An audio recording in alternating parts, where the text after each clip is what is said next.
Okay, very well. So the last time we ended at getting the app installed.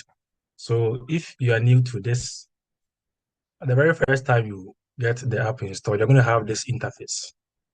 Okay. So let me uncheck these ones. So if you are new to this, you're going to have this interface. This one I created it for a session, so I can remove that. So you're supposed to create a workspace. So for the purpose of this class, let's create a new workspace. So we tap on new workspace, and then we have to create a folder where we want everything to be saved. Okay, so assuming that I want it to be saved at download, I'll create a folder in here. So by right-clicking and then going to new. So right-click on an empty space, go to new, and then select folder. So let's say I want to call this NUGS PLS-SEM 2026. So this is the folder that I've created, and I'll just select the folder. So now my tab has changed to the new workspace that I've created. You can see from the top here, we have user downloads NUGS PLS-SEM. So everything that I'm going to do here on my PLS-SEM importation, any form of analysis I'm going to do, it will take place within this workspace. Okay, so this is our new workspace. I don't know, up until this time, are we good? Yes, please. Thank you very much. So now we have this workspace. Let's go over the interface. You can change your theme. So whether you want lights, you want color blinding, and so on and so forth. So for the purpose of this class, I will put it to lights.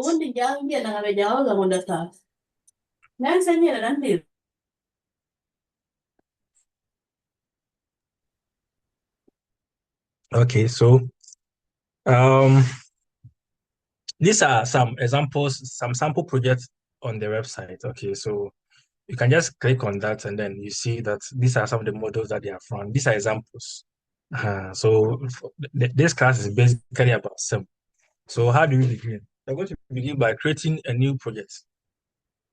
And we name it maybe tutorials. Tutorials, NUGS, PLS, something like that.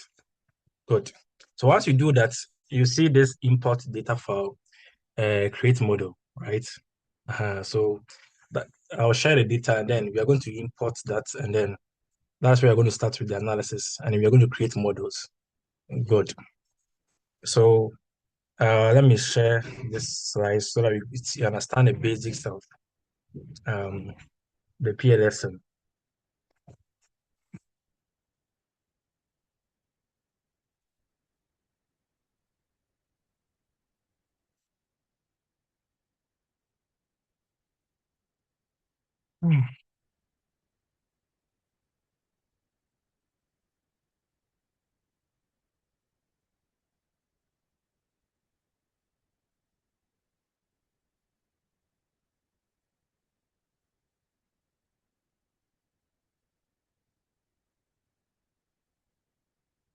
Give me a few minutes. Let me share the screen.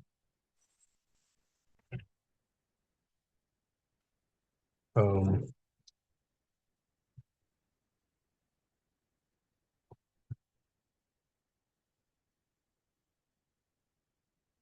Good. So I believe you can see the new screen right now, which has. Please, where do you create that? Where do you create a folder at? Yes. Please come again. So where do you create the folder? You rename something. I don't know where you are now. You want to create a new folder on SmartPLS, right? Yeah, what you did before we came here. You did something Okay, in the so PSL. we created a new workspace. We created a new workspace. Let me share that again, if it is possible. I'm saying that when you start the Smart PLS, you're going to have this interface like this. So let me delete these resources. So you're going to have this interface, something like that. Okay. And you have to create a workspace. So you can do it local or maybe um, Google Drive or like something like that.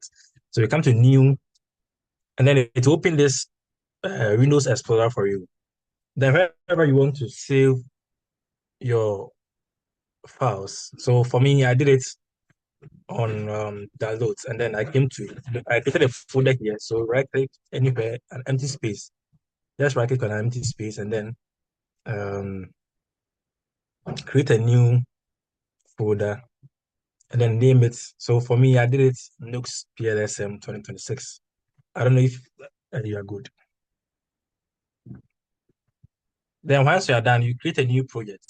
So the project, that is what I called it, tutorials. Tutorials NUGS PLS. And this will give you this option. The Please, can I project will also give you create this it on a option. desktop? Oh, Yes, you can create it on a yeah. desktop wherever you want to save it, but I would recommend you save it on your OneDrive so that at any Okay. point in time, whenever you lose your files, the system can crash at any point in time. So once you do it online, you can always have them. So I have a lot of documents that I've saved on Workspace. I've created this new one, but once you do that, you realize that you have recent. So I have my recent workspace. So the very first workspace that I created, it is this one, the user OneDrive document. So once I said that, you realize that I have a lot of documents that I've worked on. So for the purpose of this class, I'm creating my own downloads, but I can also choose OneDrive and then I don't know if you got me. So this is it. So this is the new project. So this is where we ended. We are going to come back to Mine is this not again. creating. I don't know why. Can you share a screen then? Let's look at that quickly. Then we Okay, move on. okay, okay.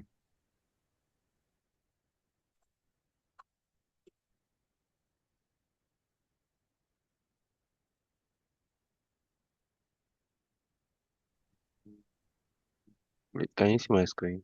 I don't know. Not sure I can see that. Let me stop sharing. So try again. Let's see.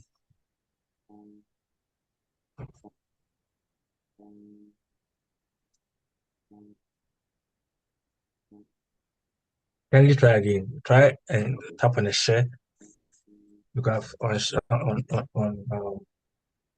on shared mine. So try and share yours. Let's see. Okay.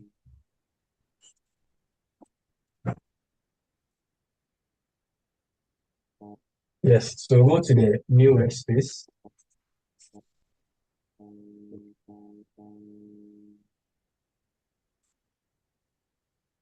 Okay. So how do you want to save it? So um local the C. So tap on that. Let's see what happens. Double click. Double click. You come back from this. This is your local disease. So you try and save it somewhere in the new volume D. Okay. I should double click it. Yes, double click on that. Then press on Control Shift N. Control Shift N. Control Shift O.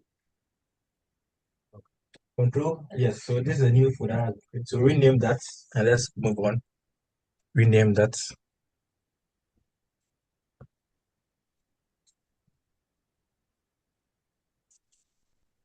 Good. So that is it. Once you're done, press Enter. Then you press on the select folder.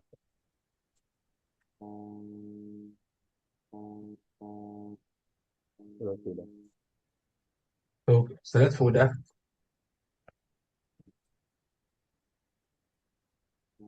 Good. So now it has been selected. You can see from the top we have D, slash D columns slash PLS-SEM training 2026. So that's your workspace. So now you can Yeah, create new projects, I can see. Yeah, this one.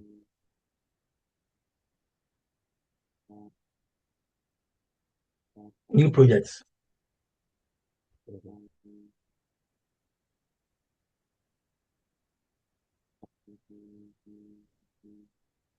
Yes, and then rename that, and then you are good. Really, So you can just rename it maybe tutorials NUGS.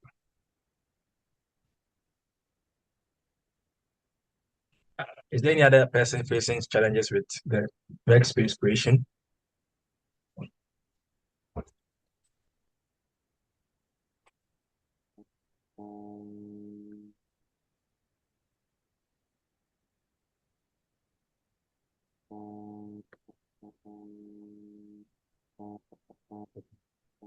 this is that.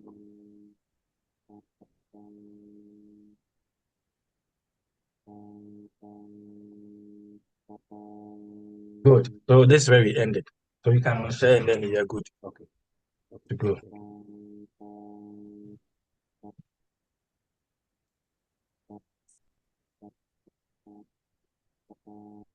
Thank you. Is there any other person facing challenges here? Or we can move on. Okay, so that means you are good. Um, let me let's share it again. So I want us to understand the basics of what we want to do. So in PLS, there are certain things we are supposed to understand. And one of them is constructs, okay, or what you call concepts. So what is a concept or a construct? The construct is the broad and then the abstract idea, theme or phenomenon you are interested in. So it is the theoretical building block of your study, all right? And with that, you are not able to touch or maybe observe it as it is.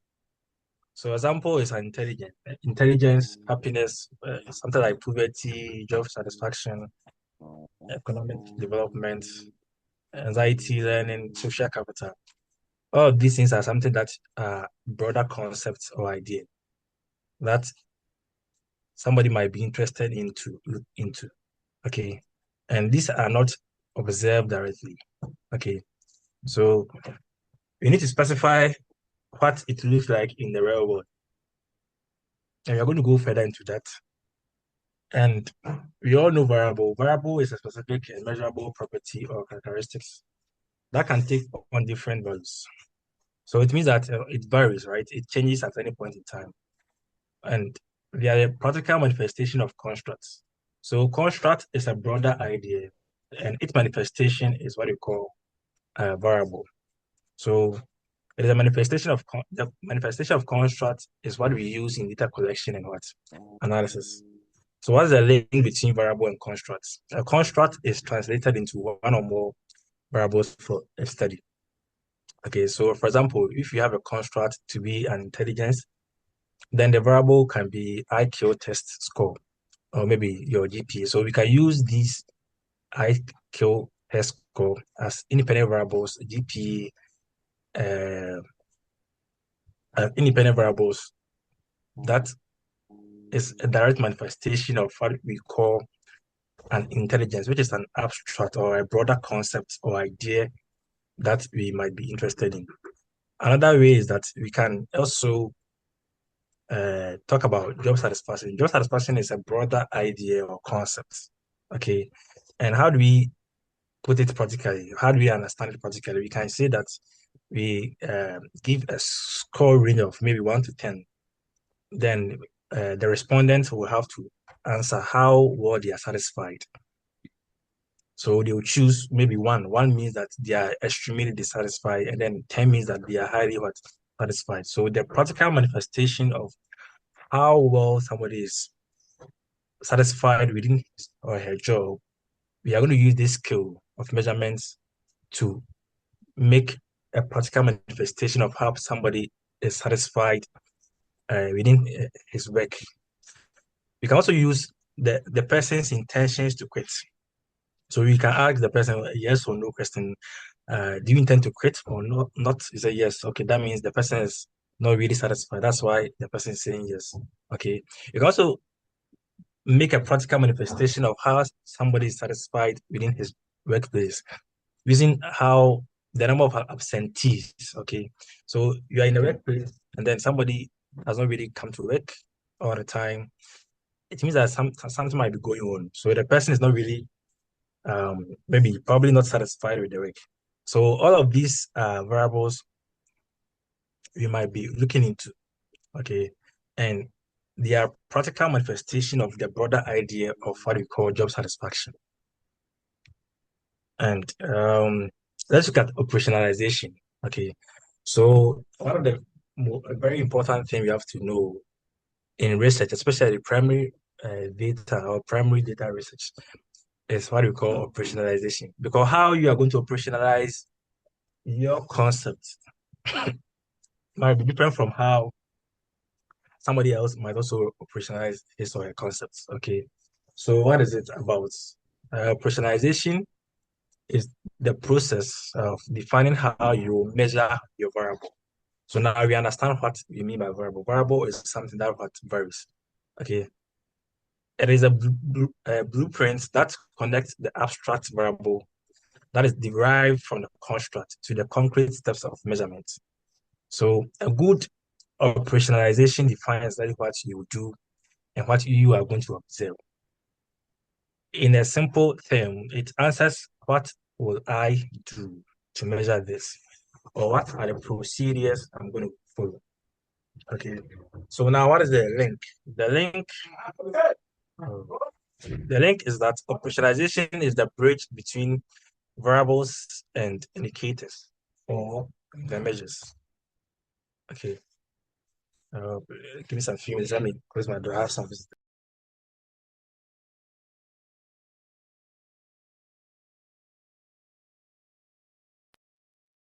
Sorry. So operationalization is the bridge between the variable and then the indicators. Sorry for the interruptions. So now, what do you mean by indicator or measure? Indicator or measure. So the specific tool or the specific questions or observable facts that you use to capture the data for your variable. Okay, so it is a result of what your operationalization. So the operationalization is the process or what you're going to do to measure your variable or the construct.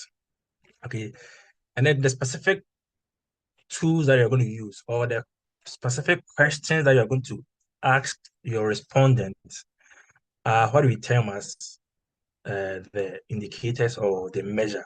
Okay, so an indicator is often a single item, while a measure can be composite uh, of several indicators. Okay, so indicator is often, let's say, it's a singular verb, and then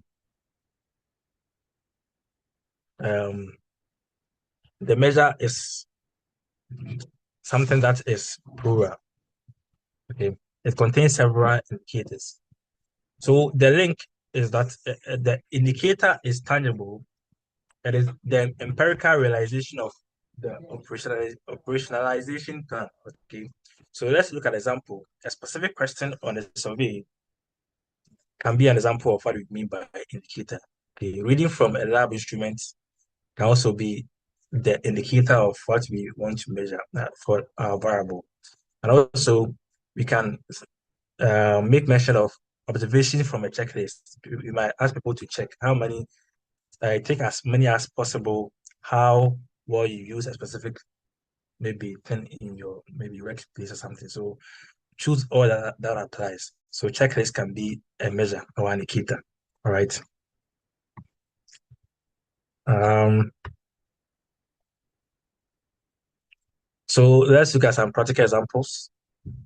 So in academic research, we have depression. Depression is a complex psychological condition.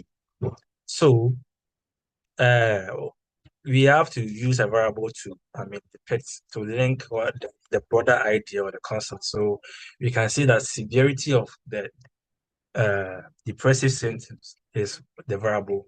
And how are we going to measure, or what is the process through which we are going to define the broader concept? So we are going to measure severity using patient health questionnaires. I think this is a standardized questionnaire that has been developed and validated. Okay, so that's a PHQ-9. So it's a clinical instrument. So what does it do? Participants will rate the frequency of maybe of nine symptoms over the past 2 weeks on a scale from zero. Zero means that not at all, and then three means that nearly every day. So based on how the person feels, all right. So that is how they are going to operationalize it. They are going to use the patient health questionnaire. Okay, so what are the respective indicator or the measure? The sum total score from the 9 item, that is a patient health questionnaire, okay, ranging from 0 to 29, or a score of 10 or higher is the indicator for clinical significant depression. Okay, so we can convert the 0, not at all, to 3 nearly every day. Okay, we can convert them to maybe a scale of ranging from 0 to 27. Okay, and that is going to be the respective indicator for the PHQ questionnaires. Now let's look at the link. In this particular example here, depression, which is the broader concept or the construct, is studied as a symptom of what? Severity. That is the variable. And which is defined by using the PHQ-9 scoring method. So it means that there are other ways you can operationalize symptoms severity. So with this example, most of the time people use the PHQ-9 scoring. They operationalize the severity of symptoms using the PHQ-9 scoring, right? And then they measure the score or the results. Okay, the resulting which results in a PHQ-9 score of maybe 15. That is a measure. Okay, so it depends on how well you convert the total score or the sum total score. In social sciences, we can talk about poverty, and poverty is a broader concept. Okay, Mhm. So poverty is a state of material deprivation. That is one way we can see it, or that's the broader idea of what we term as poverty. And how can we vary it? Okay, we can use the poverty status, whether the person is poor or not poor. Okay, whether the person is in the state of material deprivation or not. And how can we operationalize it? One way that we can do that is that we can use the US Census Bureau for household size. Okay, so according to that, they are saying that a household is considered in a poverty line if its total annual income is below the federal poverty threshold. Okay, so one way that we can operationalize how we are going to measure our variable poverty status is using the US Census Bureau for household size. Okay, so if in that case, a household is considered to be poor if they are probably below or considered to be in poverty line if its total annual income is below a certain threshold. And what is the threshold? The threshold household income which are less than $30,000 for a family of four. Okay, so this is for specific threshold 2023. I don't know as of now they have updated it, but as of 2023, if a family of four has an annual income less than $30,000, they can be considered within the poverty line. So this is one way we can operationalize how we are going to measure poverty status. Another way is that a household is considered to be within the poverty line if it suffers from multi-dimensional deprivation that is defined as lacking access to at least two of the following. So one is clean water, sanitation, electricity, or probably basic education. Okay, so if at least two of these things are deprived within a particular household, they can be considered to be within the poverty line. Okay. And how are we going to measure that? You can use a checklist to confirm the absence or the presence of these assets, at least two of them. So the household will be given the checklist. Then we check, do you have clean water? Do you have sanitation? Um, Electricity. So if a family is not probably taking clean water, sanitation, electricity, and it takes maybe basic education alone, this means that the person is deprived of clean water, sanitation, electricity. All right. So in that case, we can consider that particular household to be within the poverty line. So, one broader concept within the social sciences we refer to as poverty, there are two different versions that we want to operationalize it. Okay. And in that case, its indicators are also going to vary. All right. So let's see what is next. Now, when we come to the Smart PLS software, okay, the term variable alone could be ambiguous. All right. So in Smart PLS or the field of partialist square structural equation model, when you just say variable, it might be ambiguous because there are various types of variables. Okay.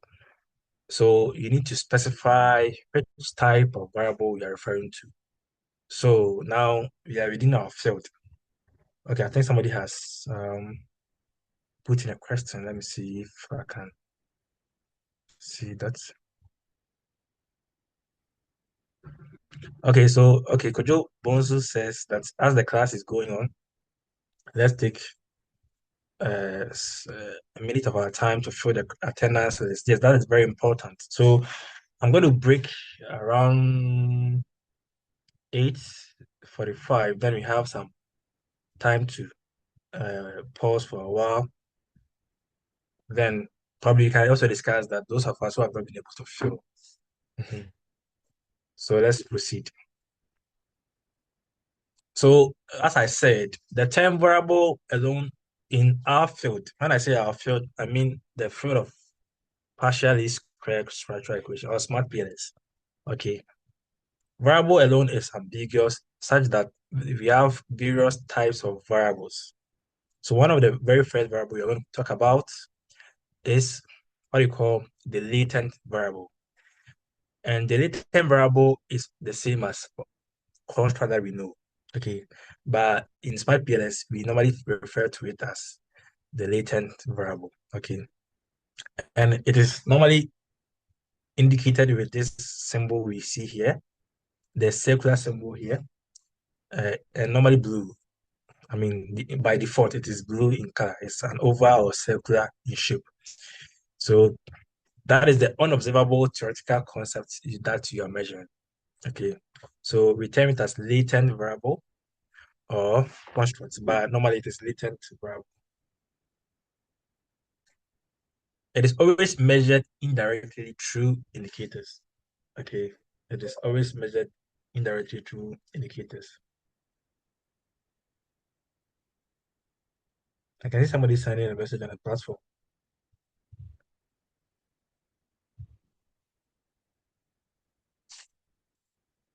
It says that this is the response that I get.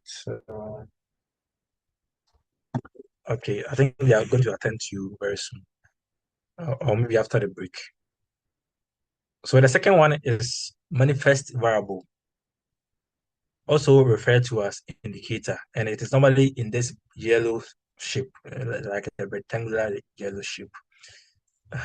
So uh, we term it as indicator or manifest variable. So basically, we have two different types of variables. So we have the latent variable and we have the manifest variable. You can also call it indicators. Okay, so there are so many ways we term things in SmartPLS. So take note of that. You have manifest variable, indicator, or items. Any of these things are the same thing that we are talking about. Okay, and then eighth feature is that the key feature of the indicators or the manifest variable are the various data points. Okay, the various questions that you ask them. Are you satisfied? Is the person says yes. Are you happy? So you can give like a scale, maybe 1 to 5, where 1 means that strongly disagree, and then 5 means that strongly agree. So the person will have to check or take the degree to which the person agrees to or does not agree to the statement. Let me check the platform. I think there are a lot of messages in there. Okay. So, um, and then we are going to look into the types of latent variables. Okay. The Please, before types you in go on, SmartPLS. can we take this again, please? Please come again with your question. Please, can you take the latent variable construct, this particular slide again? Yes. So what I'm saying is that in SmartPLS, we just want to emphasize that there are different ways we term the same thing. So, in simple terms, if you don't hear construct, construct is what we learned initially, the broader idea or the concept. In SmartPLS, we're going to term it as latent variables. So what we started was that we said that variable is ambiguous. Okay, if you just say variables, you have to be very specific about variable because you can have latent variable and you can have manifest variable. So latent variable is the same as the construct, okay, as we already, the broader idea. So for example, you can say that intelligence, okay, intelligence. So the intelligence is the latent variable, or that is a broader concept. So in SmartPLS, you can say that you are measuring intelligence. Now, what are you going to use to measure? You're going to use manifest variable or the items or the respective indicators. So I was explaining that once you have your questions, your like skill questions or something like that, the various line item questions that you ask your respondent, those are the indicators. Okay. They are the questions that reflect the constructs or the broader idea which you want to measure. I don't know if you understand what I mean as at this time. I don't know, is it clear now? The last statement, I didn't get the word. You said, latent, you are saying that latent is basically synonymous to contract, or is something like contract, a broad I'm idea. saying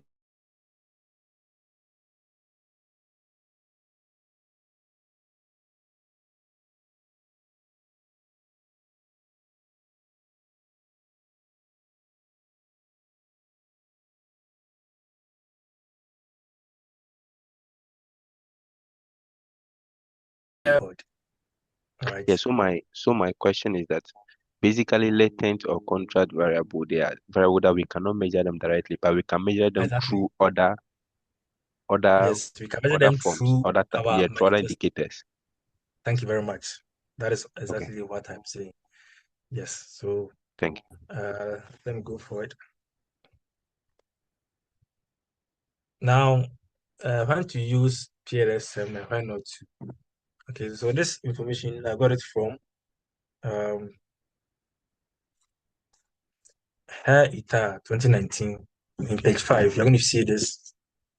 I think these people are one of they are some experts in the Smart PLS software that we are learning. So you can read more about them and you will get to understand more about the concept of PLS-SEM. So now we use PLS-SEM when the goal is you want to predict outcomes. Okay, so you want to know how probably maybe institutional infrastructure, um, let's say learning activities, extracurricular activities affects or predicts students' academic performances. Okay, if your goal is to predict, you want to predict how an independent variable affects a dependent variable. Okay, and basically your model should be about PLS-SEM. Okay, and then when the structural model is complex and it includes many constructs, indicators, and or model relationships. Okay, so if you are establishing a model that is complex, it contains many variables. You have maybe intelligence, you have poverty, you have academic performance, like many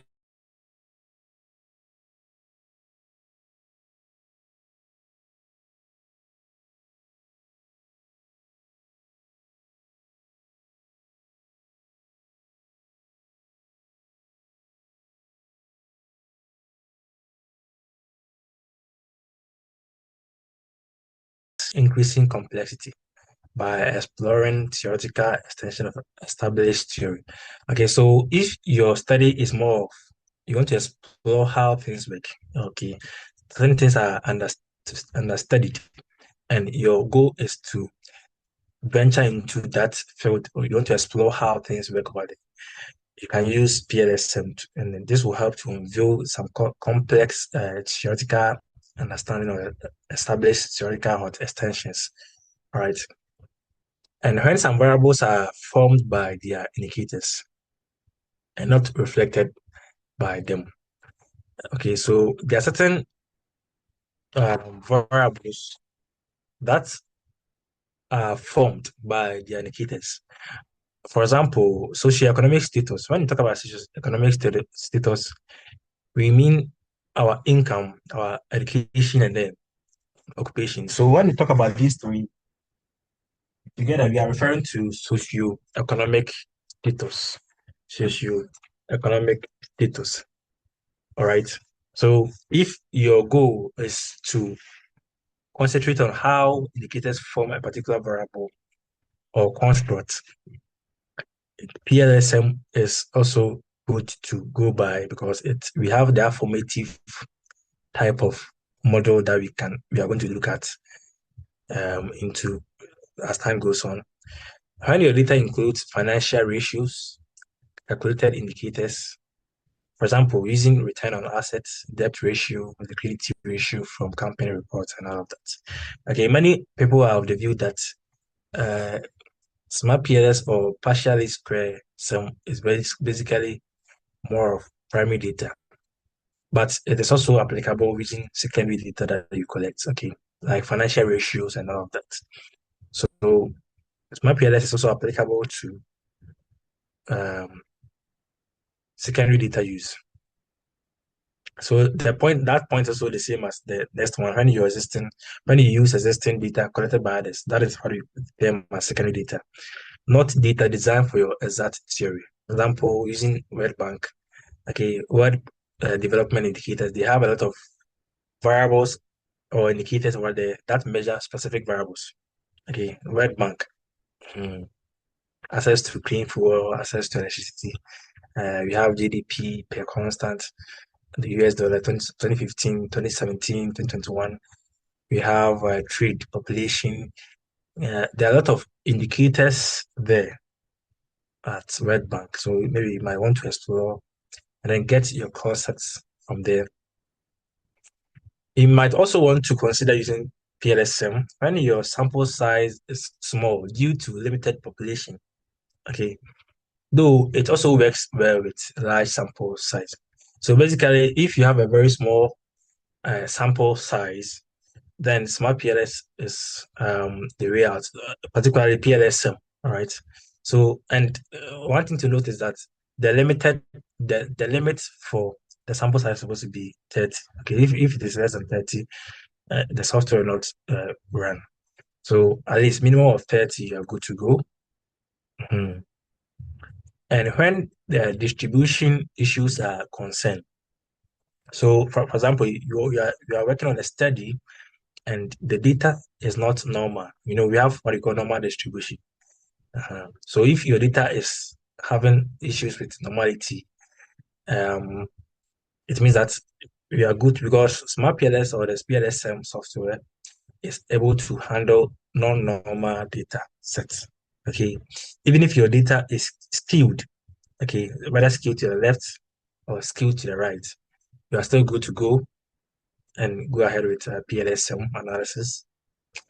And the last one, you might want to consider using PLS-SEM when the research requires latent variable score for follow-up analysis. If we're able to successfully go through the basic concepts and maybe advanced models of PLS-SEM, we're also going to go further with other uh, application of or other extension of how well smart PLS can help us to do other analysis. All right. Okay. So sometimes, so for those of us who have some basic understanding of research, if probably you're using SPSS and you want to do some regression, and your questions are like SK questions, you have to convert them into composite, right? You have to convert them to composite score or the mean score. Okay, for all the indicators, you have to convert them to mean score before you're able to regress. So the PLS-SEM software will be able to help you to convert your score into or your indicators into latent variable scores. And this can be used for further analysis. Okay, so you can create innovation score for regression. You can also use it for cluster analysis. Okay, cluster analysis also there. There are a lot more. We have necessary condition analysis. Okay, so um, when I'm done, I'll look through the questionnaire and then I'll see those of us who are interested in um, going further to publish with the PLS-SEM knowledge. Okay, and with that, you can consider further analysis by not limiting yourself to only PLS-SEM. You can do further analysis. For example, you can do necessary condition analysis. Okay, so that is also in the software. You're going to look at that time. And then uh, we have what you call fuzzy sets qualitative comparative analysis, FSQC. Fuzzy sets qualitative comparative analysis. It's also another extension of, or it's something that you can complement with your PLS-SEM analysis that you have done in your study. Okay. PLS-SEM used to be new, but as time goes on, you are supposed to do something extraordinary. Okay. And normally PLS-SEM is more of linear in nature. So you might also want to further have an understanding of um, how well different configuration of your variables put together help to maybe improve um, a certain outcome. Okay, so assuming you have many independent variables and now you have used your PLS-SEM, you have analyzed, you have seen your predictions. Okay, this gives you significant, this gives you positive coefficient, negative. Everything that you have done is linear. So you're just experimenting with linear analysis. So you might want to further explore. Okay, so aside this direct relationship or indirect relationship that are there possible combinations of your key independent variables or your independent variables that together helps to improve the outcome variable or the dependent variable? Okay, so that is what we call the fuzzy set qualitative. So, or you can do this with the help of PLS-SEM by converting your indicators into what we call latent variable scores. Then you further go ahead to do your analysis. So I think uh, you might want to take some rests. But first of all, let's see if you have some few questions that I can take on, and then you pause the recording for now. I have some 10-minute break, and then we come back and continue. So at this point, is there any question that you might want me to answer or maybe clarify?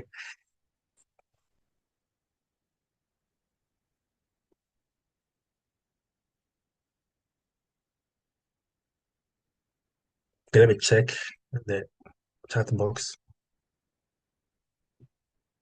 There's no question in there. That is fine. Yeah, so I think, hello, Prof. Hello. Yes, sir. Yes, please. So basically, from all that I've seen so far, what I've heard so far is like, if I'm doing something and I'm measuring a particular variable in form of index, where I combine various components. For example, let's say I'm measuring digital literacy, and I have a mobile proficiency, and I have a mobile phone technology use and accessibility and all that, and I'm combining them to measure as a component, as an index to measure that particular presence. This SEM can help me do that. That, that, uh, I that, think I didn't get your the example that you made. Can you come clearer? Your voice is very low. okay, please, can you hear me? Yes, sir. I can hear you. Okay, please. What I'm saying is that basically using a PSLM, I've seen some advantages. And maybe when the data, when we don't have a lot of respondents, and we still in that particular study is very relevant and important to do and to analyze that PSL can help us. And I'm saying that, okay, in my context, for example, I'm mentioning something on digital literacy and I'm using an index. That index is a component of 15 separate responses to separate questions that I'm combining to measure that particular index. And that means that the PSLM is a particular model that can help me do that easily. Oh, yes. PLS-SEM is a particular model you can go. Uh, you'll be able to create a latent score, and then that will form the index that you have created. So you mentioned digital literacy, right?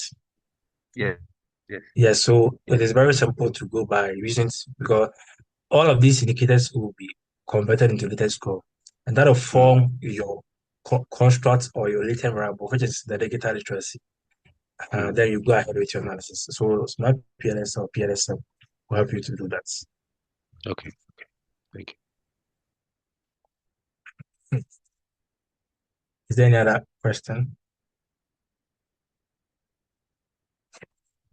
Okay, so if there's no question, then let's take some break. Then we come back in 10 minutes time. So please, you can stop recording here so that just as we mentioned earlier, but we are still here. I'm still here for maybe those who are not able to. I think somebody sent a message on the platform that somebody said that I see I had the same issue. Okay, so all of these questions are in regards to the attendance list. So it means that in particular, PLSM, we don't have any problem, right?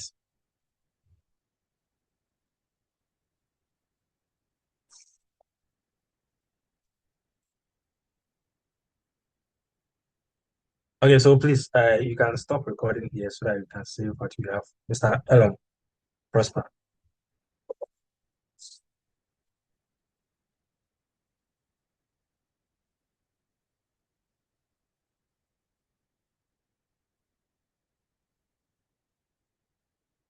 So let's come back at 9 o'clock.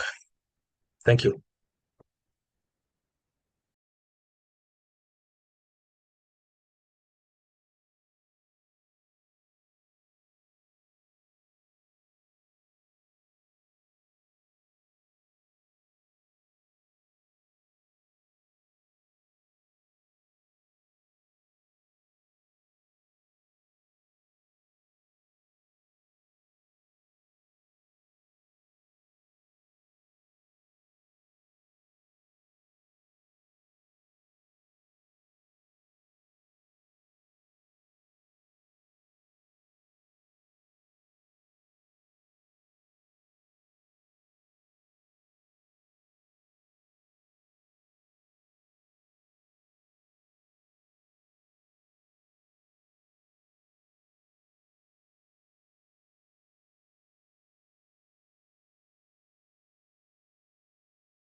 I'm still here. If somebody has an issue, I'll be able to resolve that for the person.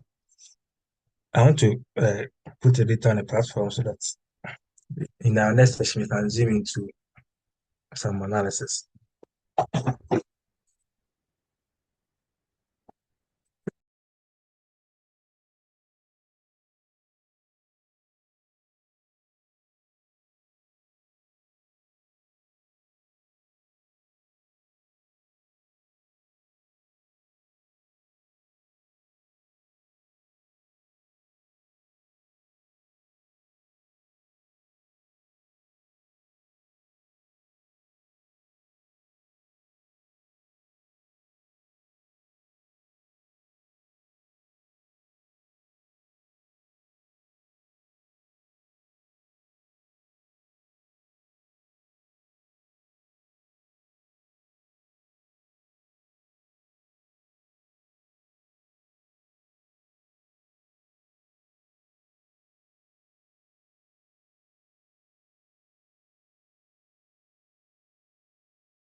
Hello, Prof.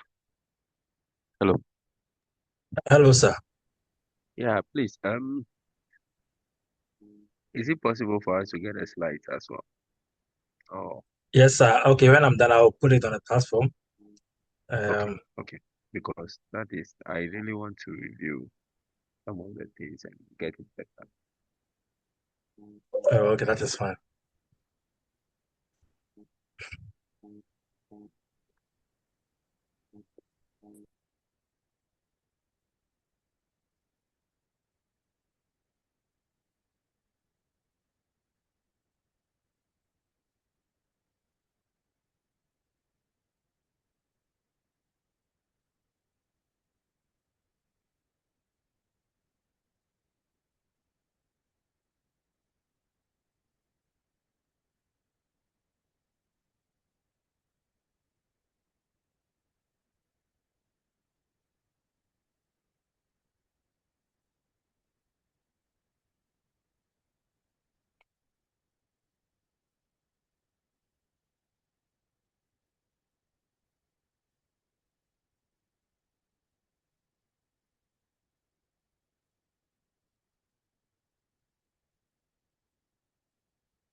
Hello, Mr. Frank. Yes, sir. Yeah, I got a notification you wanted me to unmute. Is there any problem you need me to resolve? I had wanted you to stop recording because you were on a break, as we discussed earlier. I don't know if you, so Oh, oh, as at yes, yes, yes, yes. okay, no So we have problem. been You on did. break. We are coming back. Yes. Uh, so you can start. Thank you very much. So I have posted a file on the NUGS platform, WeChat. Okay, NUGS platform, WeChat. The one we have our 87 members. The title is NUGS tutorial the data set. We are going to make use of this once we go ahead. So let's take note Hello, of that. hello, sir. Yes, sir, boss. Please, I'm not on that page. Are you on the WhatsApp page? No, please, I'm in Nanjing, only the Nanjing group. It means that you are on the main platform, NUGS, or Mm, you are in none of the platform, right? yes, please, only Nanjing, only for I Nanjing. think Mr. Boso help us with the group link on the chat box so that you'll be able to join through the platform. All right, sir. Okay, so in case maybe we are closing and you still have not been able to join, then let me know. All right, sir.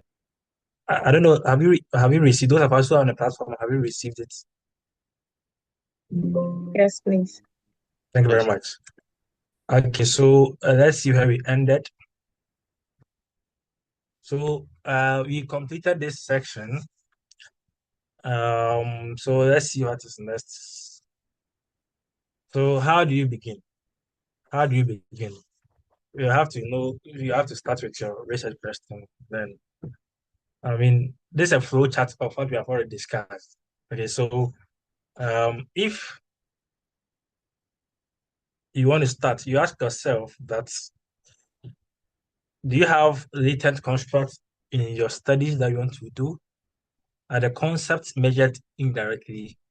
Indirectly means that you have to use other statements, questions, other means to find answers to get an understanding of the broader idea or concept. So the link has been shared on the QR code has been shared on the chat bot. Please find that and then join. Okay. So now, if you ask yourself, do you have latent constructs?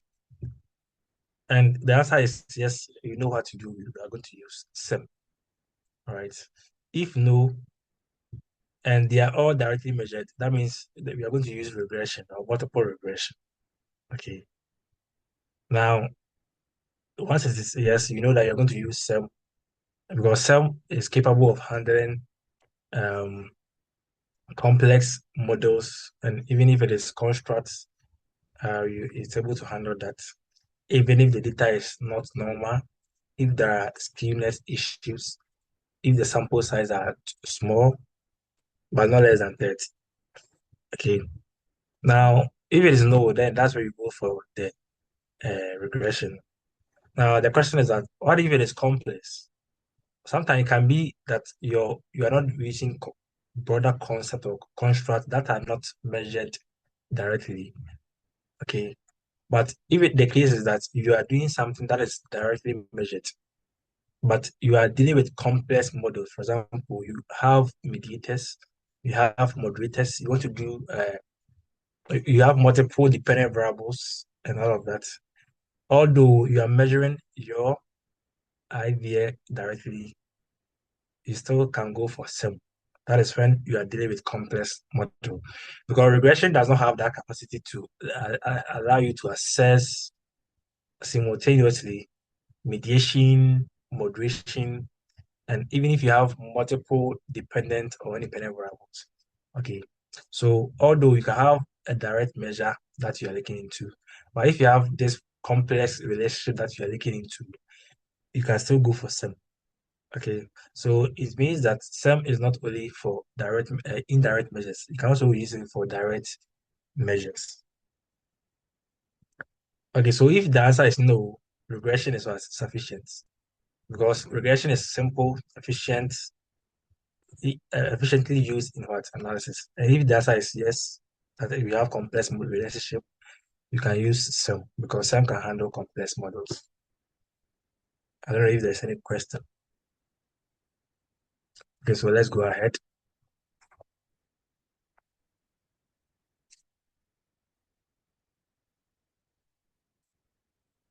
Now, when we start with SEM, I want us to take note of this. There are two fundamental splits within the framework of SEM. The first one is what we call measurements. Okay. So the measurement in simple terms is how are we measuring our data sets? How are we measuring our constructs? How are we measuring our models? Okay. So basically, if you understand these two, you are good. Because anybody who wants to do SEM, you have to start with, or you have to have these two dimensions within one model that you are working into. So the next one is structural. So that is the relationship. How are the constructs relating to each other? Okay, this is the dependent variable, this is the dependent. Okay, this is the interaction. This is what modifies the relationship between the dependent variable and the independent. So all put together is what we term as structural. Okay, so we have the measurement model and we have the structural model. So these are the two things that at least must be within your studies if you are doing some. Okay, so let's look at the measurement model. So the core question is that are we measuring the construct well? So now once you start, the fact that you have the data doesn't mean that that's the end of it all. So you ask yourself that are we measuring our constructs well? Okay, so one way we can use to detect how well we are measuring our construct is what we call reliability. Reliability. Okay. And I'm sure most of us are aware, because we have much idea about reliability and then validity. Okay. So the whole point is that do the indicators consistently measure the constructs? Okay. So reliability measures the internal consistency of your questions that you have asked. And what do you use to measure? The traditional way that we are all aware is that we use the Chromebox alpha. All right. Yes. But in SEM, we go further and we have what you call composite reliability. So those of us who have experience with SPSS, you have this score, Chromebox alpha over there. And normally the threshold is that at least it's supposed to be above 0.7%. Sorry, 0.7 or 70%. Okay. So that is the Chromebox alpha. But in SEM, you go further, we use what you call composite reliability. Composite reliability. And it also has the same score. It's supposed to be more than 0.7. 0.7. All right. Now, the next question we are supposed to ask ourselves is that are we measuring what we think we are measuring? Are we measuring what we think we are measuring? Okay. So probably let's look at an example in practical life. Somebody is not feeling well, you go and you ask the person, probably let's see, have you been able to learn, or maybe um, okay, well, if somebody is sick, I'm sure the person will not be able to learn. But some of these questions are not really right questions to ask somebody who is not feeling well. You're supposed to ask questions that relates to the person's maybe how the person is feeling, the temperature, appetite, and all of that. So these are some of the right questions you can ask somebody who's not in good condition in terms of health. So it means that there can be questions that you ask, but the question is that are these questions really measuring your core idea? So that is what we use validity in here. Okay. So the software in its inherent nature has the capacity to help you get the score for all of these measurements that we are talking about. So with validity, we have two types. We have convergent validity. And with the convergent validity, we use AV. AV is average variance extracted. And the average variance extracted has to be greater than 0.5. And we also have outer loadings. Okay, all of these things might be technical terms, but let's just take note of that. When we go into the software, you're going to have this in practical so that class will be a little bit interactive. Okay, so we have the two type of validity, convergent validity, and then we have the discriminant validity. So you have said that with convergent validity, we use AV to measure. AV is the average variance extracted, and the score has to be greater than 0.5. We also have outer loadings. Okay, this is also will help us to know how well our respective indicators are loaded within the construct. Okay, and then we have the discriminant validity, where we use HTMT. Okay, heterotrait monotrate ratio. So we normally term it as HTMT ratio, and then the score has to be less than 0.85. So all of these things are values which we are going to see in SmartPLS. Another way we can measure or we can assess our discriminant validity is using what we call phonological criterion. Okay, so we're going to see that once we enter into the software. We also have cross loadings. Okay, we're going to look at that. Now let's quickly go into the structural model. The structural model. So the structural model, as we earlier mentioned, we said that it talks about the relationship of the between the various constructs. The relationship between the various constructs. Okay. So the question is that what are the relationship between one variable? Okay. In that regard, we are going to use what they call the coefficient. Coefficient. In other software, they call it coefficient measure. But in SmartPLS, we call it path because we are establishing relationship. And that relationship moved through what path? Okay, it moved through some lines. That's why we have path coefficient. In other areas, they might term it as beta coefficient or beta estimate. Some people also in the economy they term it as estimate. Okay, so that shows the strength and it also shows the direction of the relationship, whether it is positive or negative. So if it is positive, it means that the independent variable has a positive relationship with what? The dependent variable. If it is negative, the case is also otherwise. We are going to use what we call p-value or the significant p-value also within the structural model to assess whether we have what we have assessed, is this significant or not in terms of data analysis. We only talk about significance. We normally use the p-value. Okay. You can also use the t-statistics or the confidence interval, but we are going to focus more on the p-values because that is what is mostly common. Okay. Within the structural model, we are going to have within our structural model, we're going to have our R square. Okay. The R square measures, it talks about how well our dependent variable is being explained by our independent variable.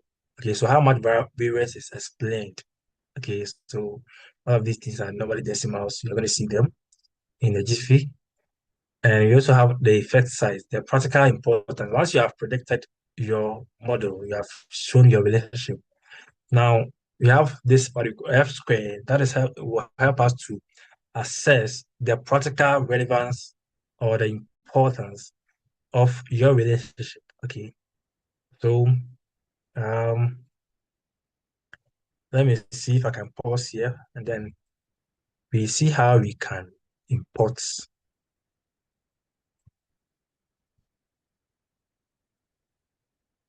We can go into the data.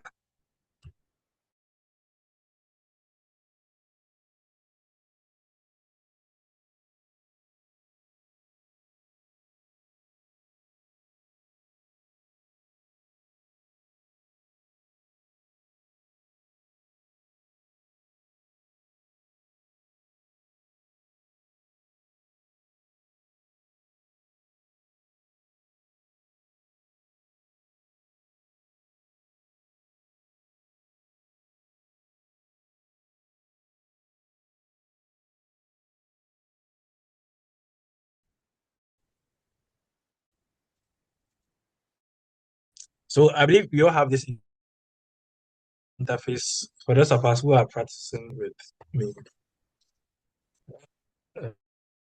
This is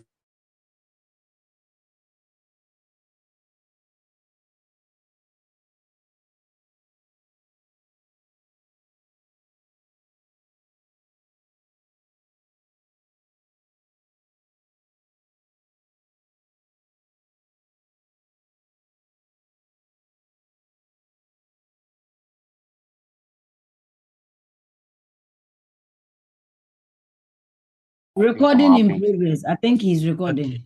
Yes, that's good. That is good. For the purpose of those who will not be able to join. So now this is our interface. All right. So normally when you enter into the software, this is what you see, and I believe that's what we all see. So we have this here, the SmartPLS.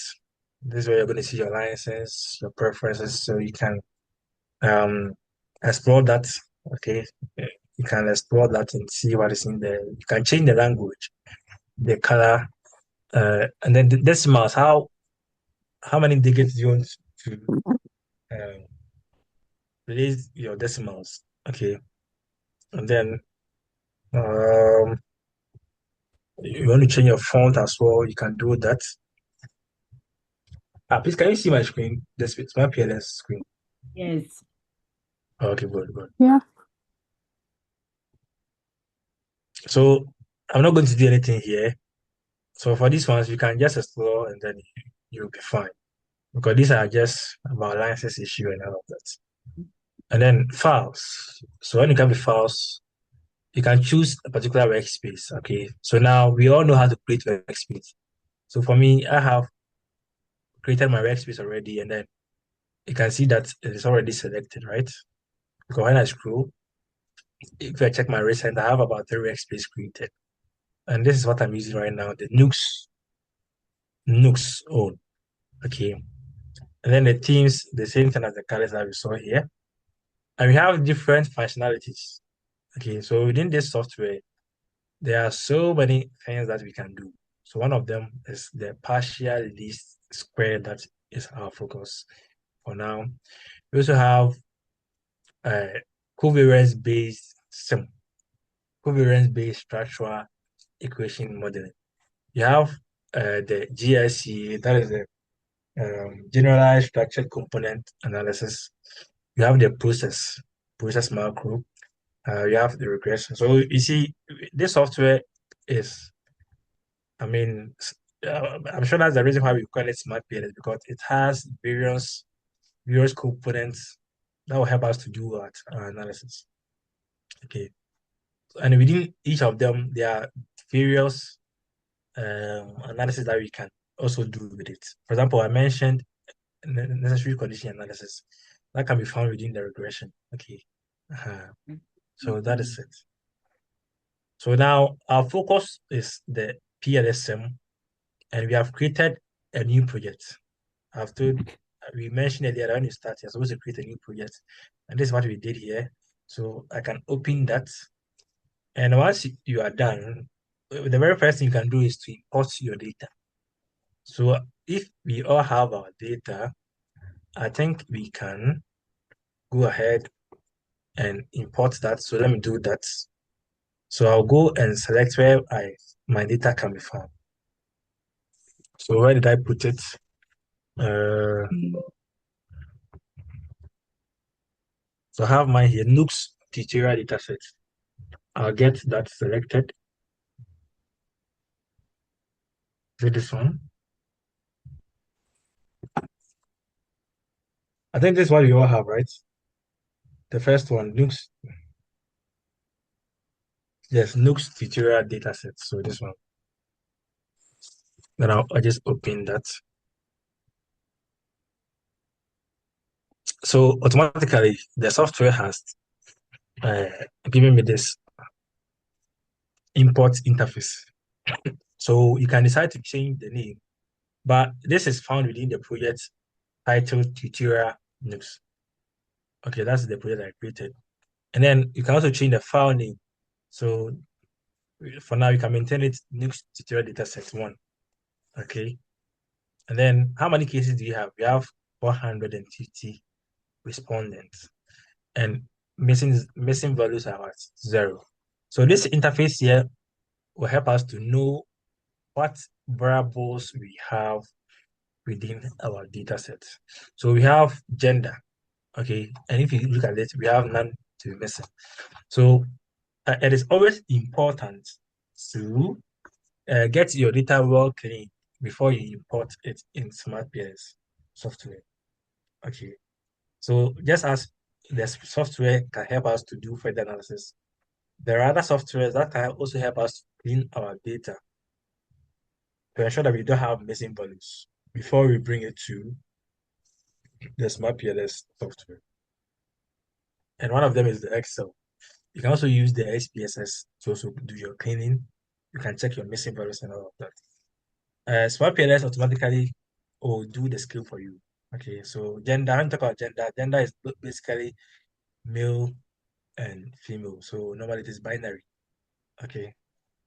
But you don't have to be worried about this because the software will automatically detect and it will just select them for you. Okay.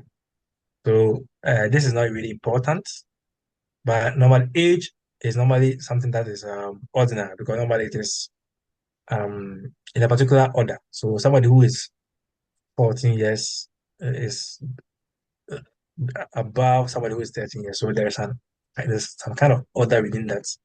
Even level of study, you can choose ordinary. The recs are metrics. Okay, the recs should be metric. If we move to SPSS, we term it as skill. Okay, I think in SPSS it is termed as skill, but here we call it metric. Okay, and then let's look at the minimum and then maximum. So this minimum and maximum will help us to know within each construct, okay, what is the minimum value, what is the maximum value. All of these things are free checklists you are supposed to do with the data when you are cleaning them or when you are cleaning it. Okay, because sometimes, for example, when you collect the data with hard copy and then, okay, Irene Asamoah, please, you have raised your hand, you can go ahead. Please, I want to find out that where on the top of the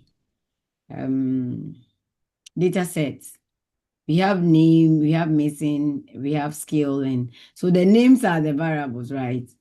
Where the name, the columns, gender. Exactly. The names, they are the the names, variables. yes, they are the variables and the indicators. Why are we saying that? Because gender is a variable, right? It has different measures. It has male and female as its indicators. Age has maybe age range that serves as indicators. Level of studies, level 100, level 200. These are the various indicators that measures the variable level of our study. Okay, level of study. And then DA1, DA2, DA3 are the various indicators or the various questions that we asked our respondents. So let me see if I can open the whiteboard.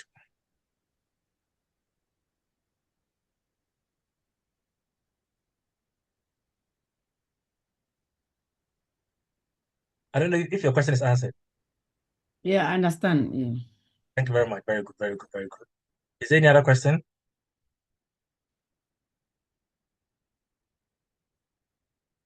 Okay, so there's no question. So these are the various indicators from DA1, DA2, DA3. So all of these things are different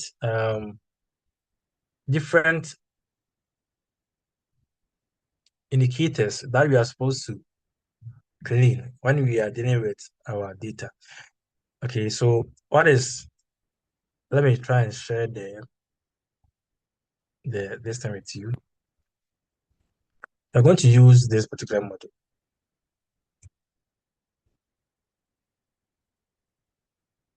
Let me add it to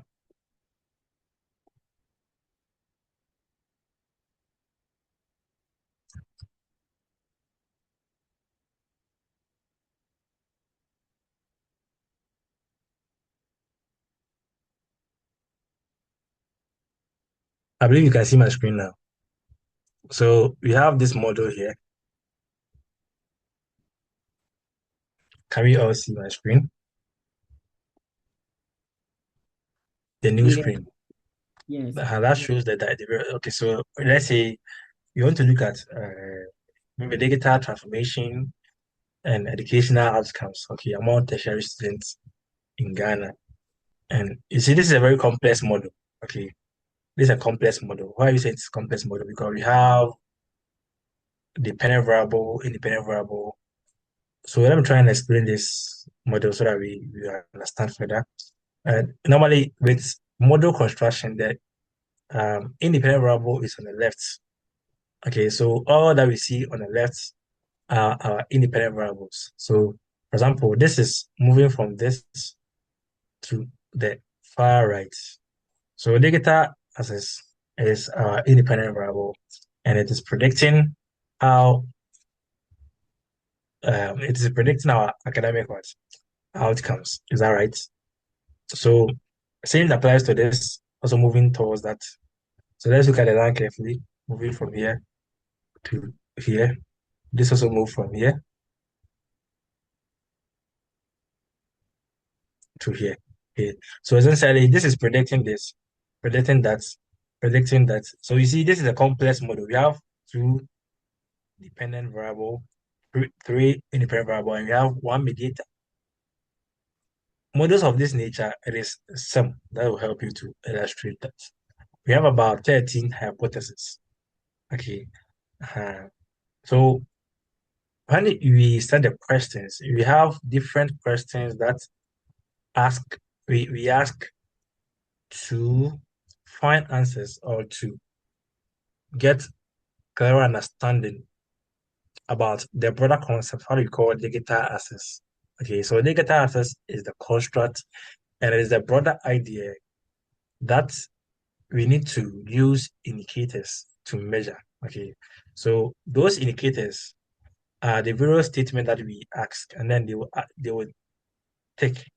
So maybe strongly agree, strongly disagree, and cool. And once we are done, you see we have different questions. So we are using DA.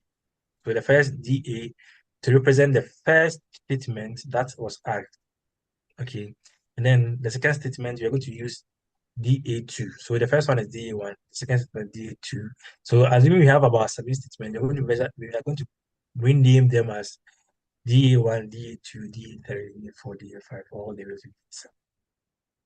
The same way, this model here, platform quality, we're going to say that PQ. So PQ1, PQ2, PQ3, depending on number of statements that are used to measure them. Okay. Now we also have learning support. So LS. So anytime you see LS1, LS2, there are various questions that we ask the respondent for them to find answers or for us to get practical manifestation of the core concepts called learning support. Okay. So this is also another concept or construct or latent variable. Another here is this one. Okay, so SD is skills development, AO is academic outcome, BAE is behavioral engagement. All right. So Let me share it this way. So let's.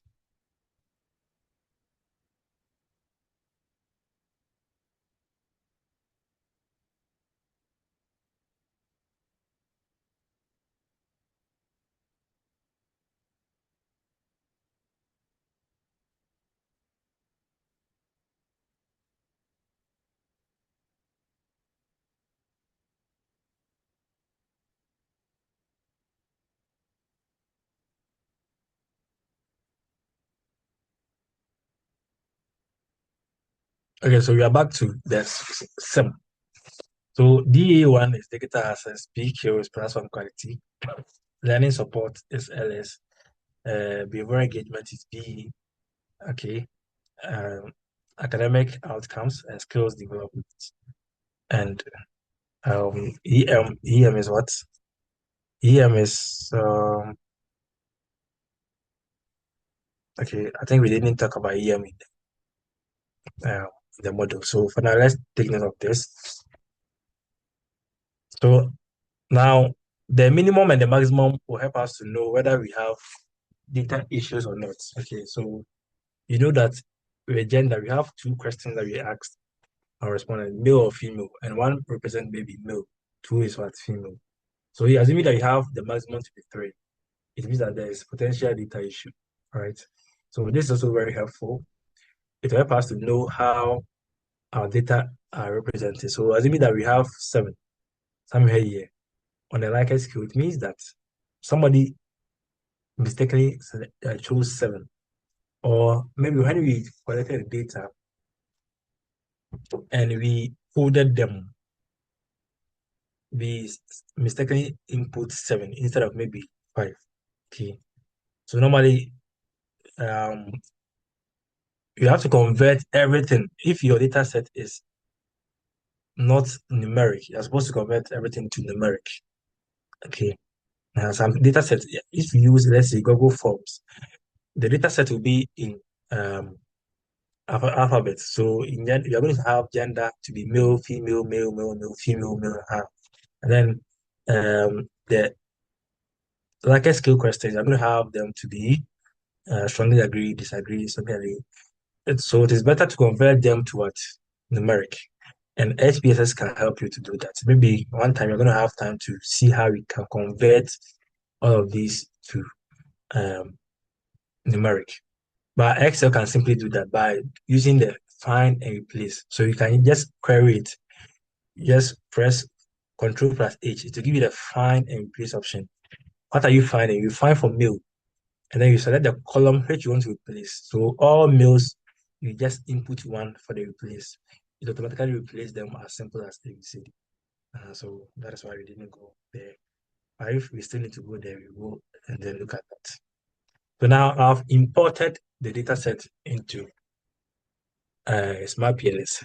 Okay, so let me go back and you see. So now you can see that the import has now vanished. Now we have the data set here. So let me double click on that. We have the various indicators. How many are they? 38. The sample size again, 450. Missing values are none. Okay. So this interface is also very helpful. Assuming that you want to know the type of variable that we use. We have binary zeros and ones, ordinal metrics. You want to see if there are missing values. You want to see the mean values. Okay. So the mean score here we have 1.487. We have here to be 2 points. So these are the mean score. Mean score. All right. So you have the median. So all of these things are not really relevant for what you want to do, but you just have to take note of that. We have the standard deviation. Yes. Any question? Where are you getting this from? I don't know which screen are you seeing right now. Is it a SmartPLS software? Oh, Yes, that with is a the one with the SmartPLS data. software. Yeah. Yes, when you import, okay, double click on the data, it will take you here. Are you there now?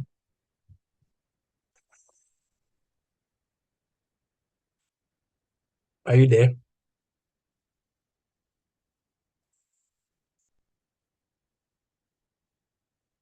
Okay. Not yet. Yes. Okay. So that is it. Now you can always go back to where you started from. You have setup. Okay. So setup. This is where you started from. Uh-huh. And then we can derive indicators. You can rescale. Sometimes researchers intentionally rescale their instruments so that it will help them to track and see whether the respondents are really answering the questions and not just using some patterns. Okay, because it happens that most cases respondents are probably overwhelmed, and then now once they see the trend, they just start taking agree, strongly disagree, agree. You see, so no, it is always better to use ex ante principles. An example is that you set questions such that at a point you you negatively read some of them. So if everything is positive, are you happy? Are you so sometimes I can just negate it. Are you not happy? So somebody who is supposed to have answered I am happy as maybe 5, if you reverse state it, if you negatively state the indicator, are you not happy? The person is supposed to go for um 1. 1 means that strongly disagree. I don't know if you understand what I mean. Okay, so it is always better to use ex ante principles to reverse code it, and then the SmartPLS will help you to reverse kill all of these values. You can also recode, combine indicators, transform indicators, convert categorical variables into them. Okay, so we are going to come back to this later, but normally it is always ideal to do these calculations with Excel and then convert everything appropriately. Or you can also use SPSS to do that. Okay. So you can also add groups. You can add groups. For example, you want to group males and female. Okay. So you can add groups and then you do all of that. This is going to come in handy when you are dealing with maybe multi-group analysis. You want to deal with moderation and all of that. So for now, we just want to explore it, and then we come back to that in detail how each of them works. So instead of adding the group manually, you can also generate it automatically.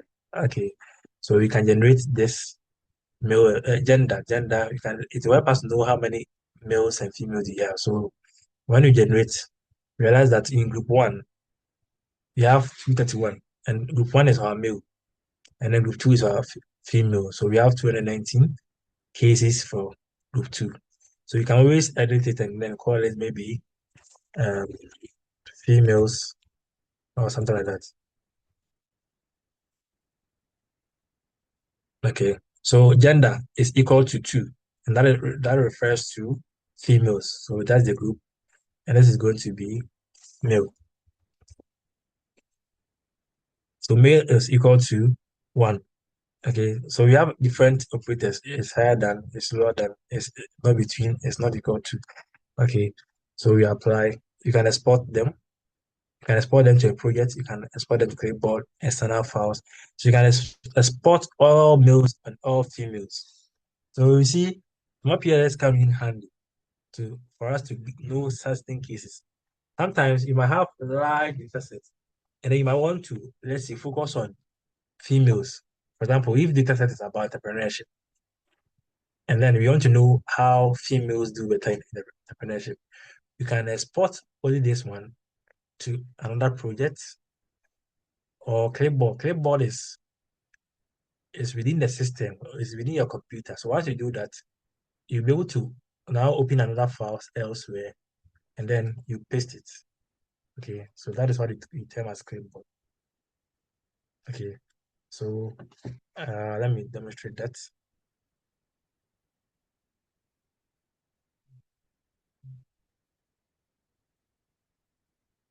So I've copied that to clipboard. Then I'll paste it. So how would you know that it is the case?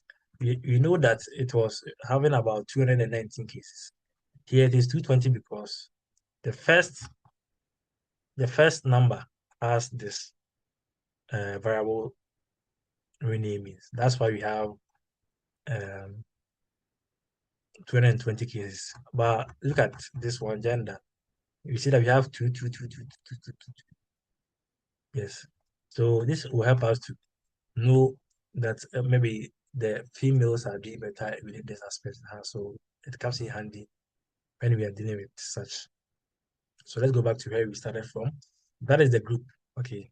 And then you can also export your data sets to Excel or CSV. So we have our indicators. We can also see correlation. It also automatically calculates the correlation between each of the variables and indicators. So the association between age and gender is 0.063. So this is a very small positive association. Okay. And of course, age and age is always going to be what? 1. Level and level of studies always going to be 1. Okay. So you might also want to use this. And this is the raw data. This is the raw data. So let me come back. And now let's move on to creating the model. So what are we dealing with? We are dealing with PLS-SEM, partially square structural equation model. So we just select that. So we can rename it as model 1 NUGS training. Then you press on enter. Now it will load the SmartPLS interface for us. It will load the SmartPLS interface. So I think mine is loading. Can you do that again? Okay, let it load and then. So the speed determines how fast your device is. Okay, so mine is a little bit slow because probably I've opened a lot of files. Okay, so let me go back. So before you start, let me clean this.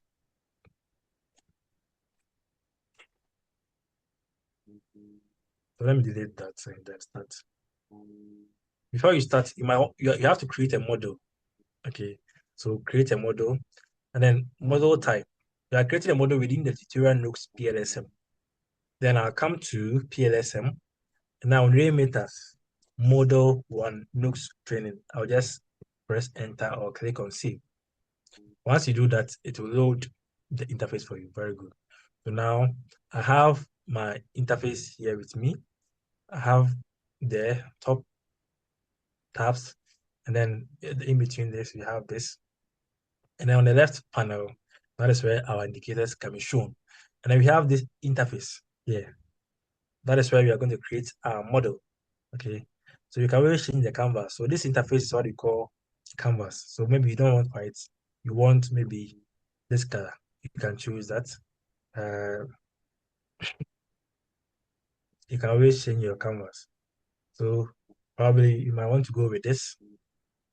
And then you can also always change the colors, defaults, and then all of that. So now let's proceed.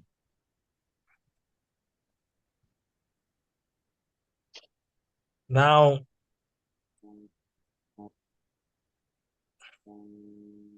let me see if we can draw the model again.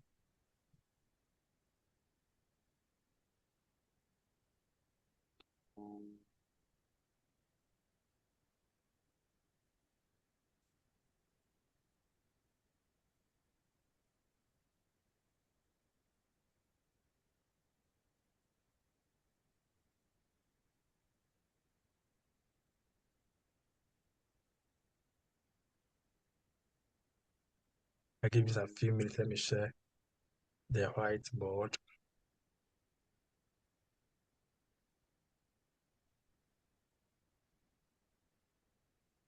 I believe you can see the whiteboard.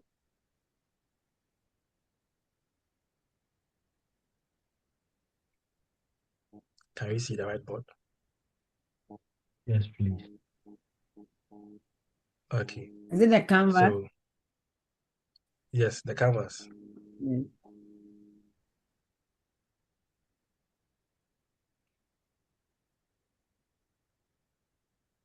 Oh, that's closed. Okay, very good. Let me bring my screen here.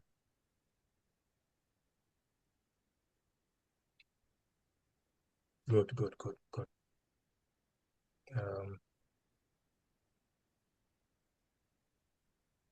So now we have our data set, and I've shown you the model. The model you have. Sir, please, how do you get to this side? You go to share. You see, when you go to share, you have on top, you have share windows, document, and advanced. So you go to document, you see whiteboard. Please, See can you go back there, or it will take time? how did I get here? Unless you are sharing. If you are sharing, that's where you're going to see that. All right. So let's see if you can create a model here. So assuming that,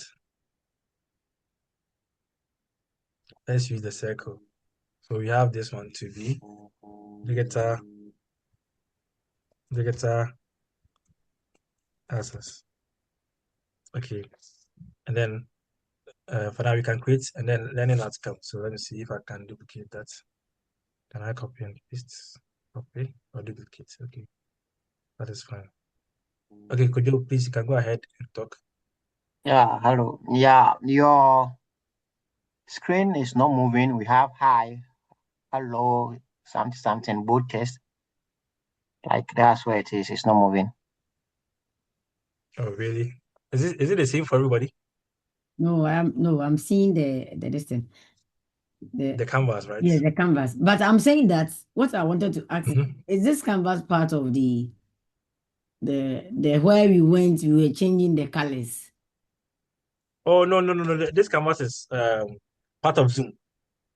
I just want Okay. us to create the model here, a simple model, then Okay. All right. the software.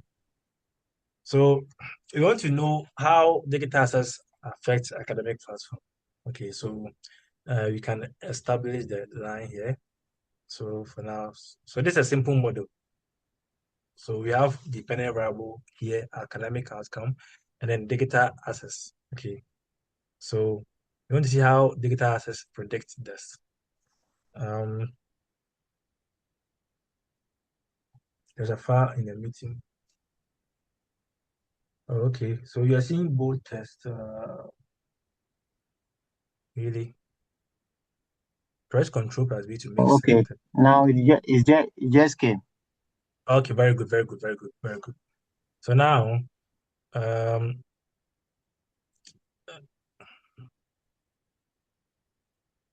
think we can now go ahead.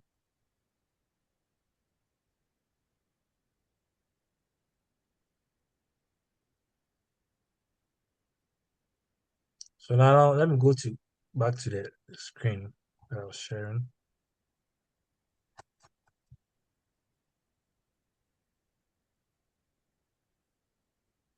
So now when you come to the software interface, you see you have back save, you have convert, you have calculate, you have select, latent. You see all of these, the blank ones are not really activated. So once you move along and select, they will be activated. Okay. So once you see the blue, it means that this is what is happening. Now with the simple model that I created, okay, before you start a model, one way is that you select the latent variable, because we have discussed that the circular image is always our latent variable. So always it is at the select, but you're supposed to select the latent variable. Then you can click anywhere empty space on your screen, on the canvas. So now we know the name that this is our digital access, right? Then you press enter. So now digital access has been created. And then let's create our dependent variable. That is what. So what do I do? I'll click an empty space somewhere, and then I'll rename it as what? Academic outcomes. Something like that. Now press OK or enter. Now once I'm done, I'll have to connect the relationship. So how do I do? I move from latent to connect. Then I'll move. So how do you connect? You press on the construct and then drag. So once you press, don't remove your hand. Press, you move over to the under construct, then you leave your hand, right? So you see, once you're moving, the line is very faint. Once you get there, realize that it has turned to green. It means that it is ready to connect. Then you leave it. Are you all good?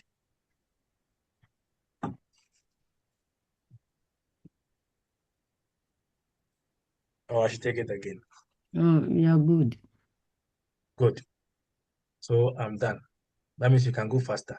So before I can move these ones, I have to come to select again. So if I'm here, I'll not be able to click and then drag along. You see, because I've selected connect, anytime I want to move, I've clicked and then I want to drag by. Look at what is happening. So it's not moving. Okay, give TBB. You can ask a question. I'm sorry, but I'm having an issue trying to do the connection. Even though I click on it, I'm not getting the line to connect. So are you on the connect? Have you selected the connect? Oh, okay. Yes, select that. And then come and press on what you want to connect. The first one, the first construct. You click and then don't leave the click. All right. Then you move over Hold to it. the test. Yes, All you right. drag Thank over you. to that. Has it come now? Yes, please. Thank you. Thank you very much. So that is it. So now we are done. Now, probably this is not where you want it to be. You can come to select and then move it around. So now this I want it to be here. And you see, once it is in line, you will see this green popping up here. But you see, it is still red. Why? Because the indicators are not yet in there. Okay. So then let's move on to the indicators. We know that digital access is indicated using the DA1, so we can move them. But you have to be sure that you are still within select, right? So DA1 come in here, and then DA2 will be also moved in here. DA3 move in here. DA4, DA5. All right. Now academic outcomes is AO, right? So Yes. another way to reselect everything all together is you select the first one, because always the software normally arrange it in alphabetical order. That is why we are supposed to use alphabet and numbers. So you see that it reorganizes in order of alphabet and numbers. So I have AO1. I'll select and I'll press the shift key on my keyboard. Then I'll move to the last indicator, which is AO4. Remember that SD1 is skills development and it's not part of our model here. So I'll not select that. So you can see that this is a little bit colored. So it means I've selected everything. So I can now click and move it over to academic outcomes. And this is what happens. So it means I've moved it. Now, remember that we are still within the select. I can come and select. Once you select, you realize that there is a 2 bar that appears. There's a 2 bar that appears on the right. Then you can change the directions. Okay. You can let it go up, down.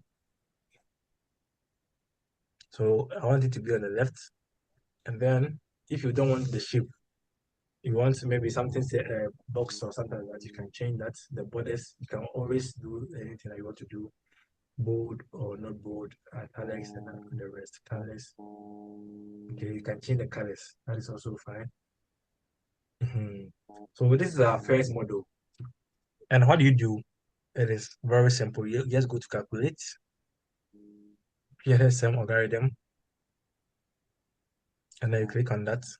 And if by default, it is always at the path, standardized, and then the initial rate is always default. Okay, so we are using the default, and we start calculate. So now it is running. So this is our results.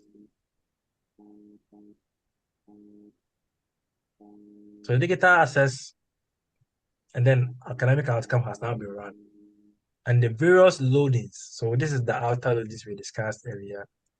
So we said that we have two fundamental splits: the measurement model and then the structural model. Please, let's do the For now, calculation again. Please, let's do the calculation again. so go to calculate. Always, the very first thing you do is that calculate, then PLS-SEM algorithm. So to run the results for you, then you come to start calculate. Start calculate. I'm having some pop-up screen. Okay, so now That you can is share a screen. Let us see your issue because we can end here for now. No, I think it's time. Can we postpone to the next time, please? Yes, so we are going to end here for now, but Yeah, let me if share the somebody has a screen. question, yes.